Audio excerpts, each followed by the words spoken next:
عن أبي هريرة رضي الله تعالى عنه قال قال رسول الله صلى الله عليه وسلم أفضل الصيام بعد رمضان شهر الله المحرم আল্লাহর নবী বলেন সবচেয়ে রমাদান মাসের পর সবচেয়ে দামি রোজা হলো আল্লাহর মাস মুহররমের রোজা। আমি এখানে বোঝাতে চাচ্ছি দুইটা জিনিস।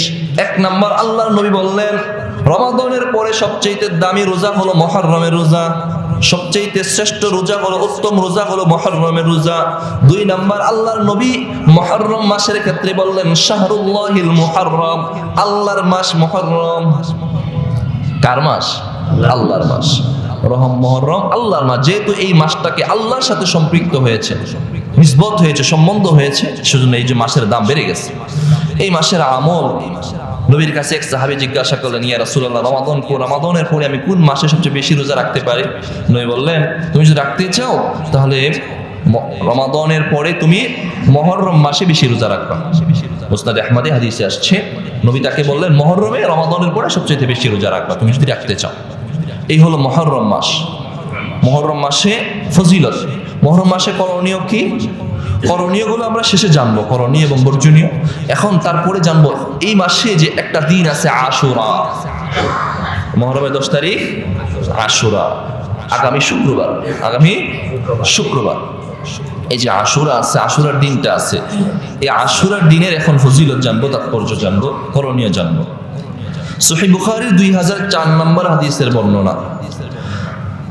عن عبد الله بن عباس رضي الله تعالى عنهما قال قدم النبي صلى الله عليه وسلم المدينة فرأى اليهود تصوم يوم عاشوراء আল্লাহর নবীর জালিলুল কদর সাহাবী হযরত আব্দুল্লাহ ইবনে আব্বাস রাদিয়াল্লাহু তাআলা আনহুমার বর্ণনা, তিনি বলেন আল্লাহ হাবিব জনাবে মুহাম্মদুর রাসূলুল্লাহ সাল্লাল্লাহু আলাইহি ওয়াসাল্লাম যখন মদিনায় হিজরত করে গেলেন, ফারাআল ইয়াহুদা তাসুমু ইয়াউমা আশুরা, নবী ইহুদিদেরকে দেখলেন এই আশুরার দিন রোজা রাখে, ইহুদিরা আশুরার দিনে রোজা রাখে। ফাকালা মা হাদা, নবী বললেন এটা কোন দিন, কি কারণে তোমরা রোজা রাখো?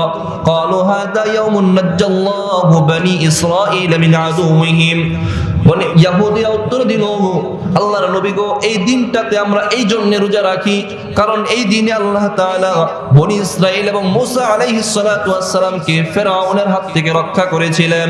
ফিরআউন তার দলবলকে লোহিত সাগরে আল্লাহ ডুবিয়ে মেরেছিলেন এবং বনি ইসরাঈল এবং মুসা আলাইহিস সালামকে আল্লাহ এই দিনে রক্ষা করেছিলেন, তাই আমরা এই দিন রোজা রাখি।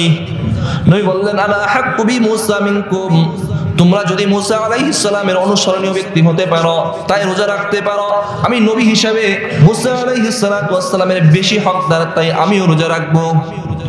আমি বেশি হকদার, নবী হিসাবে নবীদের সম্পর্ক বেশি, তাই আমি বেশি হকদার। তোমরা যদি রোজা রাখতে পারো আমিও রোজা রাখবো। কিভাবে রাখবো একটু পরে বলবো ইনশাআল্লাহ। এই দিনের তাৎপর্য, রমাদানের পর শ্রেষ্ঠ মাস, এই রমাদানের পর শ্রেষ্ঠ মাস, শ্রেষ্ঠ রোজা হলো এই রোজা।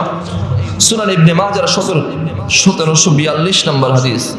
عن أبي هريرة رضي الله تعالى عنه قال قال رسول الله صلى الله عليه وسلم الصيام أفضل بعد شهر رمضان قال شهر الله الذي تدعونه المحرم আল্লাহর নবী বলেন রমাদানের পরে শ্রেষ্ঠ রোজা যদি জানতে চাও তাহলে মুহররম মাসের যে রোজাগুলো আছে এটাই হলো রমাদানের পরে শ্রেষ্ঠ রোজা।